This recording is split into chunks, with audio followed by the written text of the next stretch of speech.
आखिर क्यों मोहन अकेले पड़ रहे हैं? मध्य प्रदेश भाजपा की राजनीति में पिछले कुछ दिनों से जो घटनाक्रम सामने आए हैं, वो सामान्य नहीं माने जा सकते। ऊपर से सब कुछ शांत दिख सकता है, लेकिन अंदर खाने कई हलचलें तेज हैं।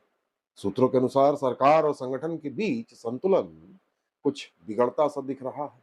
और सबसे बड़ा संकेत यह है कि मुख्यमंत्री मोहन यादव राजनीतिक रूप से शायद अलग थलग पड़ते नजर आ रहे हैं।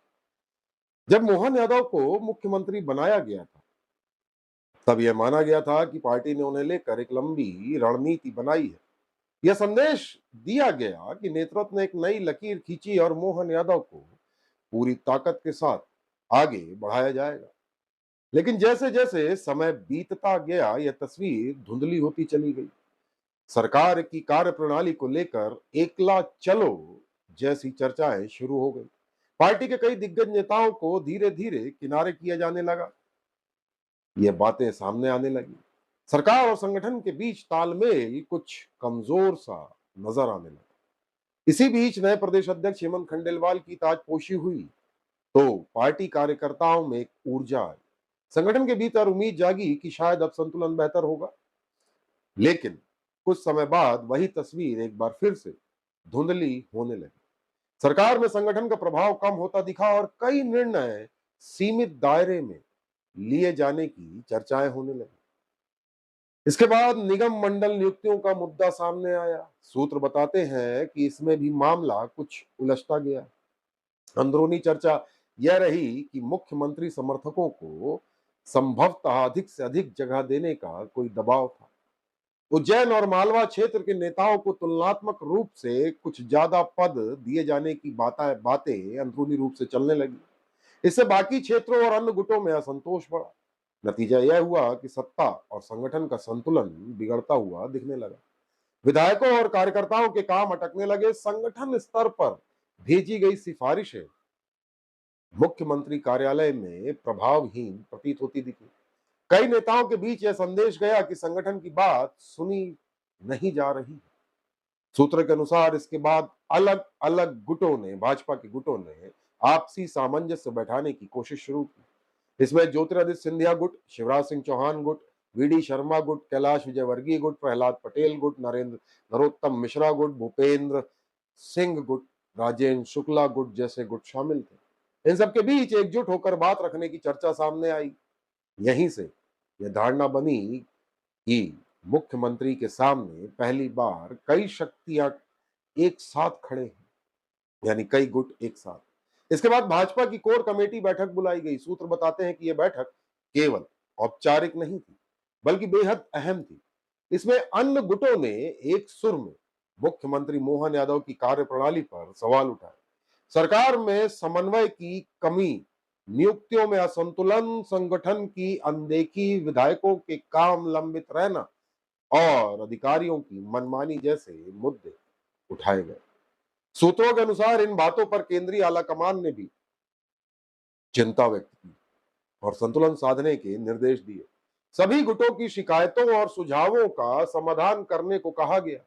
यह घटनाक्रम अपने आप में संकेत था कि मामला केवल मध्य प्रदेश तक सीमित नहीं है, चर्चाएं दिल्ली तक।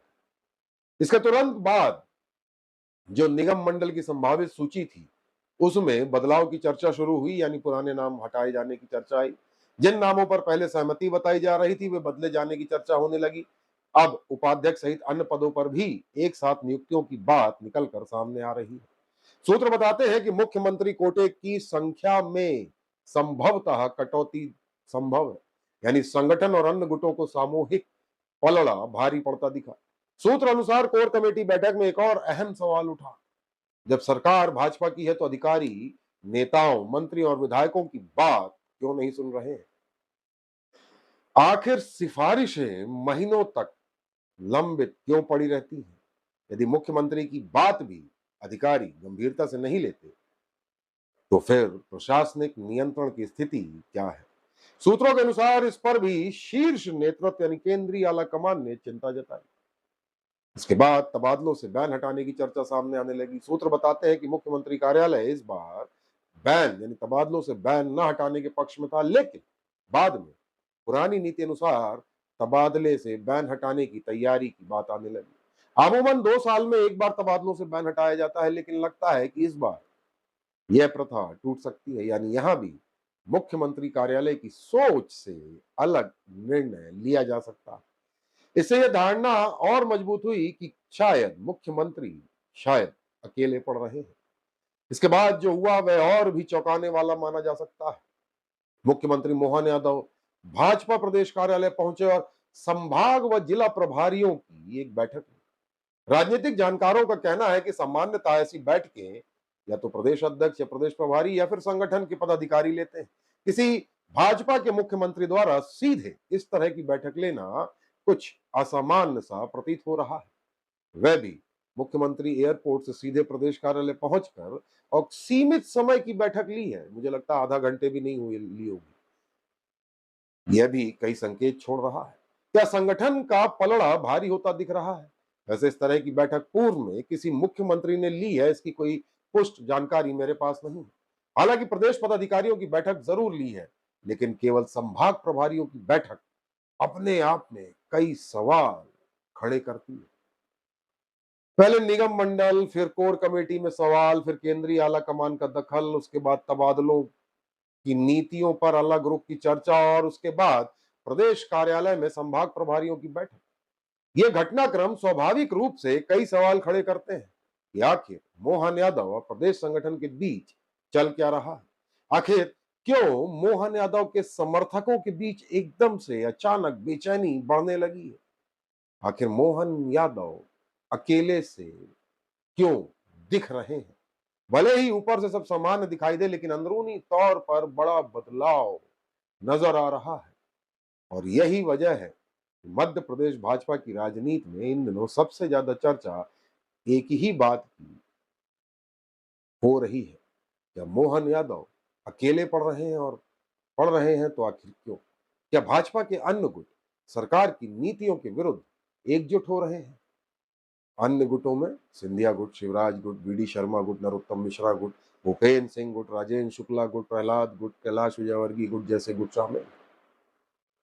सच्चाई जो भी हो, पर हालातों और घटनाक्रमों को सिलसिलेवार देखने से कुछ इशारे मिलते हैं और यही सवाल खड़ा होता है कि क्या और क्यों मोहन अलग से नजर आ रहे हैं? संगठन चाह क्या रहा है? सच्चाई जो भी हो, ये तो आने वाला वक्त बताएगा, पर फिलहाल जो समीकरण और घटनाक्रम है वह कई सवाल जरूर खड़े करता है।